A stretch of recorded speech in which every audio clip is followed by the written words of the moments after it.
later on, and certainly to everybody here. This is a really great opportunity for us to hear from and give feedback to the consulting artists and art consultants on this project, Haddad, Drugan, and Freeman. And so thank you so much, Laura and Tom and Jordan, for joining us.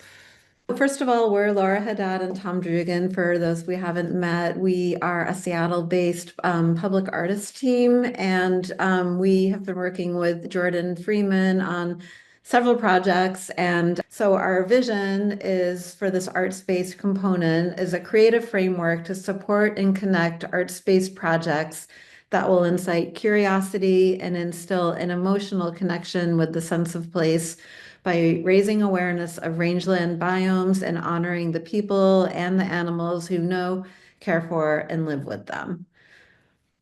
So we've been, working with Stephen and Annie and Lauren and I know you all have too, and kind of come to this idea of creating one common core educational exhibit that would work for all of the venues. This would incorporate imagery, text, storytelling, and multi-sensory experiential media, things that will get kind of people's emotional connections going. We've been thinking of it as kind of a conceptual landscape. So Tom will talk more about this, but it could be a blueprint or a kit of parts. So very plug and play. Each partner would be building their own exhibit from the blueprint or as a kit of parts. And there are opportunities to customize the content. So there'd be some comment content that would be the basic structure and some of the shared IYRP and SARE text and graphics. And then there's the potential for unique content. So your own text, your own photos, your own sensory materials.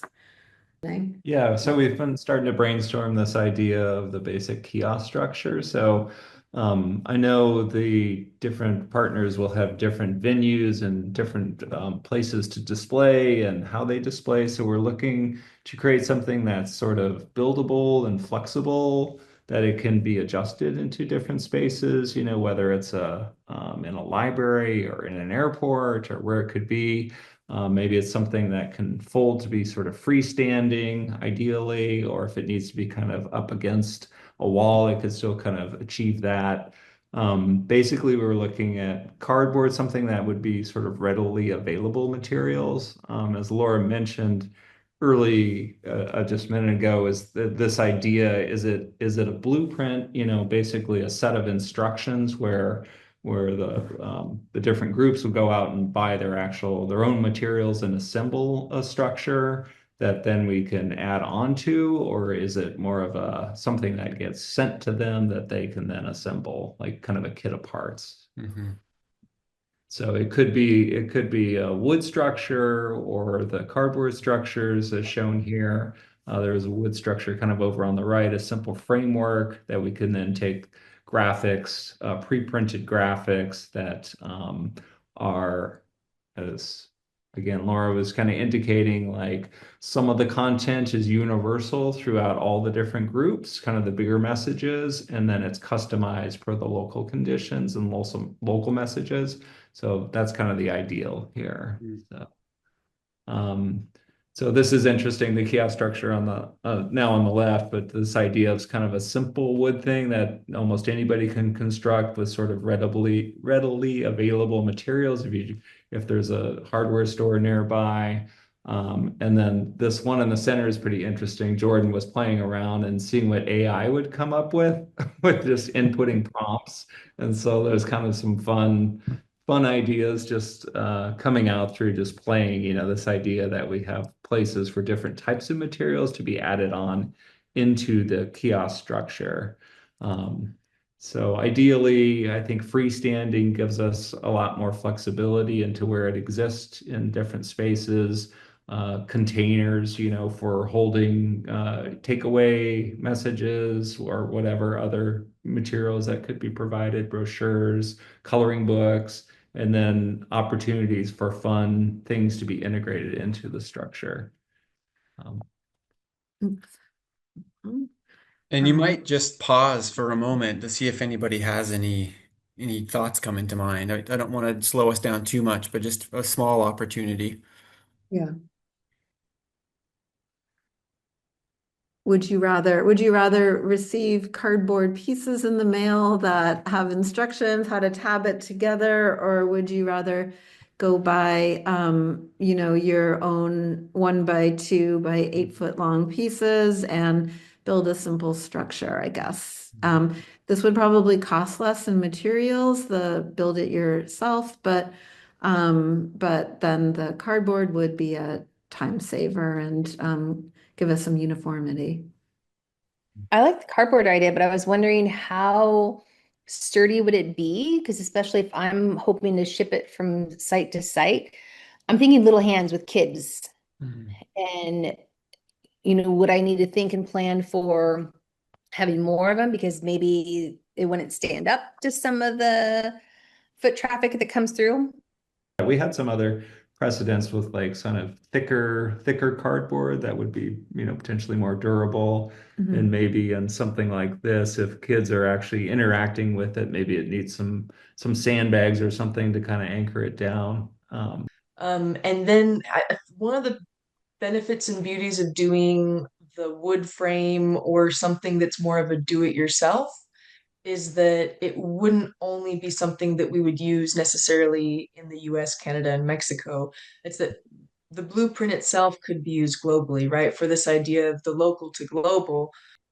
Oh, I was gonna say, we'd imagine trying to find a print shop that does like trade show exhibits, and maybe they could, pre-make. I mean, they do make them in pretty sturdy cardboard, and that maybe they make them all and send them out to all the different groups. We customize some of the text, so we haven't looked into that yet, but And then so then we're just thinking sort of fun add-ons to kind of get people engaged. So we found these kind of like cut out, um, animals here. So some fun thing that just people just want to go over, and interact with. And, so this could be part of the kit if it's mailed or something like that. we thought it could be Yeah. like a paint by number opportunities for kids to have it be handmade, but have some structure. Yeah, depending on your group, if that was like a kid activity, it could be very simple but fun. Um, and then, of course, the idea of the selfie spot or photo op spot is like start to make these things really engaging to where you become part of the kiosk. So the kiosk is an experience that you could get in and behind and in front of, and then people want to interact with it. And then we begin to layer in more of the information. So, um, So we're going to let Jordan talk a little bit here about some of the 2D aspects. Sure. Thanks. I'm going to jump in now, starting with interpretive and text-based content. So these are key ways we're thinking about 2D media for the kiosks, as you saw. And these could be proclamations. We've heard a little bit about those, personal stories or quotes or calls to action, really anything that invites someone to pause and connect and engage with that kiosk exhibit. And we're definitely planning to work with a graphic designer on templates. So that makes it easy for you or for us to plug in content. And we might like take a combined approach. You provide some content, we provide some content, and we can talk about your thoughts on that. And then text might show up as framed elements that fit into the kiosk or integrated with photos or even paired with video or, some of that substrate that Laura and Tom were just talking about created by somebody that could just be drop shipped to you. So with that, you can go to the next slide. And then speaking of posters, they're really kind of a natural extension of this text-based collateral. They're flexible and impactful, and I think they're really going to be good for sharing IYRP in smaller spaces or even as takeaways for the public. So these could be made by us. They could be made by you, other partners, commissioned artists. We could use photography or illustration or text, infographics. And we really love a big visual. So you see this Olympic Coast poster here. It has these smaller elements layered in, which includes artwork by a lot of the different tribes in our region. And then photography. So obviously another powerful tool for honoring the people and the places that shape rangelands. At the bottom, you see some images. I think Laura and Tom took a snap of these photos that were installed at the Honolulu airport. But ideally, we could have a digital screen inside the kiosk if that works for your site or for your budget. And then that could be looped with the still images, but also layered with text, poems, or other recorded reflections. And photos could come from your archives or from contests or workshops. Maybe we could commission photographers, or you could. And then we're going to be sharing a way to have kind of consistent captions and credits with all of those images. So we will move to the next slide. We want to talk about digital media and video. So if it's doable and we already have an iPad or some kind of screen integrated into some of these kiosks, then it would be great to see video added into. If we don't have that, maybe a nearby monitor or even a projection, maybe for spaces that don't have room for a whole physical exhibit, could just have a projection. And that content might be interviews, rangeland footage, poetic text, over landscapes. We can offer flexible guidance in our toolkit, but think that, when it's possible, video will add a really rich, immersive layer to the storytelling, and it really draws people in. We obviously are a culture and community now that is tied to our screens. So it's a way to connect. And we can go to the next slide. And then sound can also really pull people in. So that could be something as simple as headphones connected to that iPad or monitor, or even a sound dome or something that, speakers that are motion activated. And then the audio content could be ambient sounds, the sounds of different rangelands, some kind of spoken word with relevant themes, or other recorded reflections, maybe interviews. We've heard about a Rangelands podcast that is being developed or that is in existence. So, maybe there are some kind of more plug and play opportunities like that without creating new content, just connecting to content that already exists. So again, I will kind of open it up for thoughts here so that we can take notes. Is video or sound even realistic for settings that you're thinking about working in? And then again, are there existing voices or recordings, or is there video content that you think should be shared more broadly? So. Yeah, a handful of us all making comments about sound would be cool and different suggestions. So. Oh, that's great. I'm seeing that now. So bird songs, cows lowing, hawks cry, love that. Hungarian pasture poetry audio. I like the opportunity for narrative story, poem, and ambient sounds of grass and rangelands. Sounds would be incredible. And we've been finding sound bites, bells for livestock, and then several poems recorded and books of poems. So that is really wonderful. Okay, I think we'll move on to the next slide, Laura. So I was going to talk about just various more tactile materials that can be incorporated into the kiosk. We've been thinking about, like video and sound are fantastic ways to kind of pull people in and get them involved emotionally, and in a kind of a low-tech way, but potentially just as effective, are these tactile materials. So do we have like drawers and boxes that, I guess we don't know quite how we would display them yet, but do we include things like sheep wool and grass seeds and living grasses and hay bales, things that are evoking the grasslands, that people can interact with? Because, as city folk, we don't often get to touch sheep wool, so that would be really great.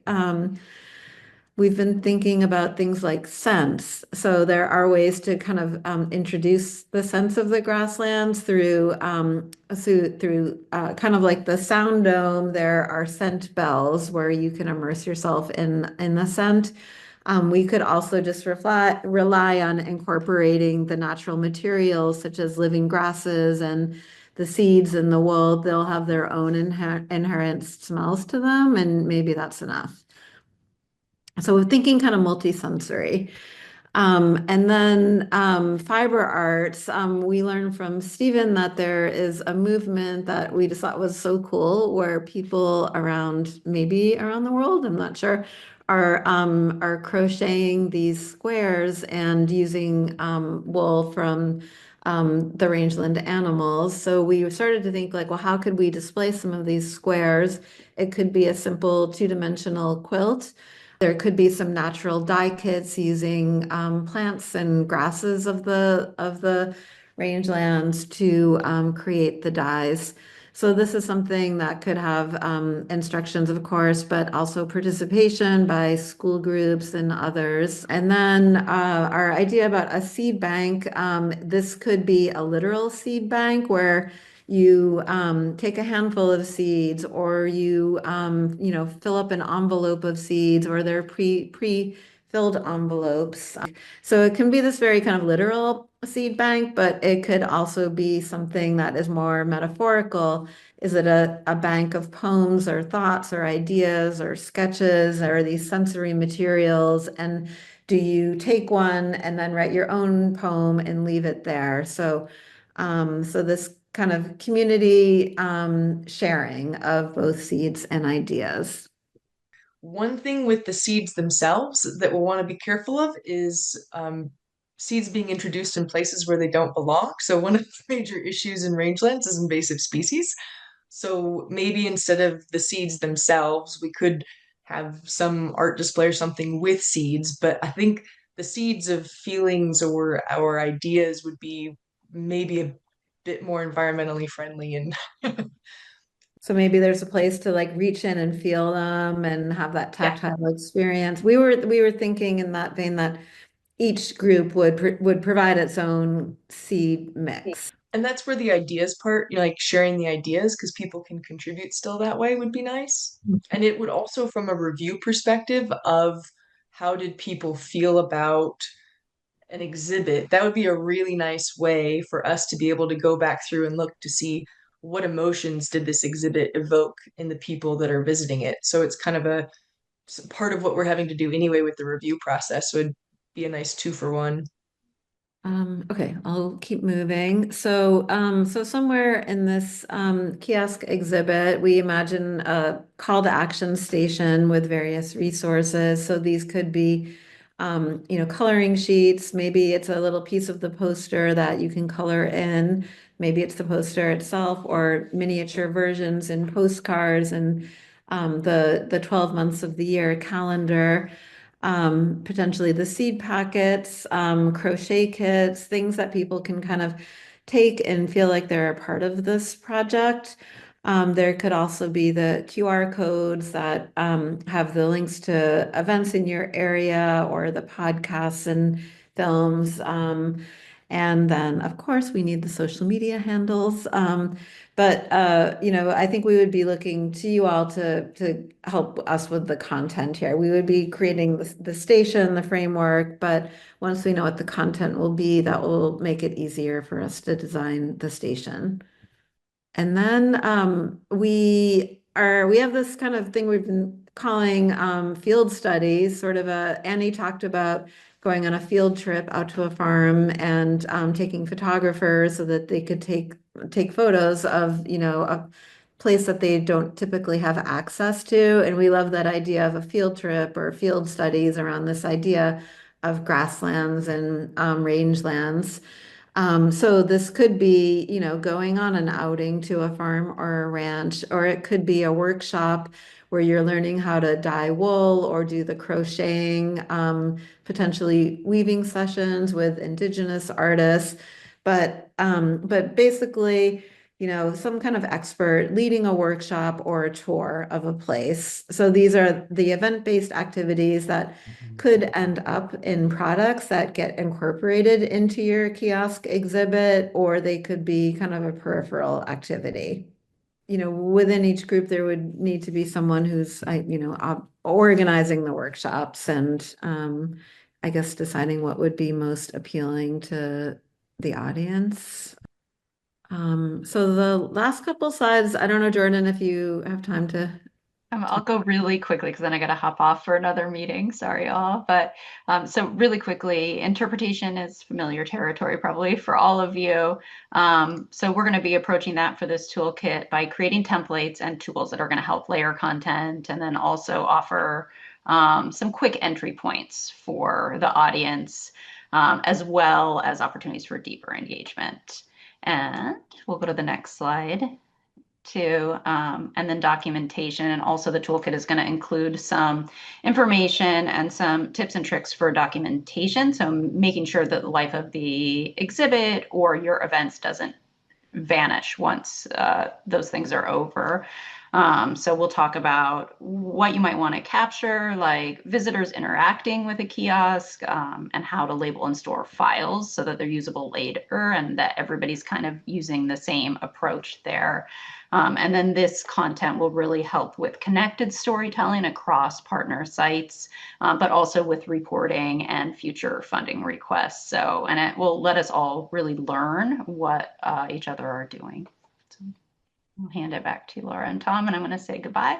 I'll catch up with you Thanks, later. Jordan. Thanks, Jordan. Bye. We'll also have a pretty robust evaluation component of the project because this has got the research element with its funding through Western SARE, Research and Education Grant. So that'll tie in nicely. So I like that you're talking about incorporating the evaluation piece into the toolkit because that's basically taking the whole research protocol and like embedding it within the toolkit as well. So the just that's probably an important piece to share there. Uh-huh. They we get there's a big onus on the research component, so we'll Mhm. have a set of like pretty detailed protocol for different levels of evaluation, everything from just a paper form all the way to intercept surveys, observational type of work, just exactly what Jordan said. Oh, good. Yeah. Okay. Um, So yeah, so our last slide is just basically a list of all the things we've just discussed. And, we thought if you saw it all here together, it might prompt some thoughts and discussion about, what what elements of the toolkit we should push forward, or are there any that we should drop? I'm just, because probably this is a little too much what we have here, but maybe not. Maybe we can put it all in. So just, this is our initial brainstorm, and now we're hoping to get some feedback before we dive into designing anything. I think it will help us in understanding is 2D or 3D better for each group is, what are the dimensions of your exhibit space? Do you even have a room for an island kiosk, or is it a wall space? We'd love to get dimensions, photos or sketches showing your location. What are your volunteer skills and availabilities, time commitments? And then, like we already talked about this a little bit, building it from scratch or a pre-cut exhibit kit. And then which of these features sound best to you and what are your questions about them? Once we get this input, then Tom and Jordan and myself will begin to design the kiosk, the posters, the add-ons, and start to be able to lay out the templates and assembling the instructional guides and so forth. So I think oops, well, I guess I'll stop sharing. We're at the end of the meeting. But I think, I guess we can coordinate with you, Stephen, about how to get that information collected, right? So maybe we focus first on like what are the basic frameworks? Like what are we including? And then once we start designing it, then we'll start to have questions about formats but we don't want to stop anyone from collecting camel hair and other things that will be useful. So it'll probably be some parallel efforts here. And sometimes you have to go backwards a little to move forward. And so it will be an iterative process, I'm sure. But But I think getting a sense, like understanding the video and the sound, like the kind of technical aspects I think that's pretty key. Do we want to include that or just let people make that be an optional thing or let people use QR code? So getting some feedback on that would be fantastic. Thank you, everybody. This is just so inspirational, and I really appreciate everybody's, hard work and time. And I hope I can, keep up. That's all. Thanks, Stephen. Yeah, Jill, thanks a lot. Yeah, thank you so much. That's great. Yeah. Yeah, and then hopefully this, toolkit's a great resource that makes it as easy for you guys as possible, so it's as doable for anybody who wants to get involved. So that's Well, good. Thanks, everybody. I appreciate everyone's time, and thanks for sharing all the input. Awesome. Okay, well, we're excited to figure it out. Okay. Step one. Touch All base right, soon. Yeah, we'll send you I think you have the presentation, Stephen, but let us know if you need any. Okay. Okay, awesome. Okay, we'll talk to everyone later.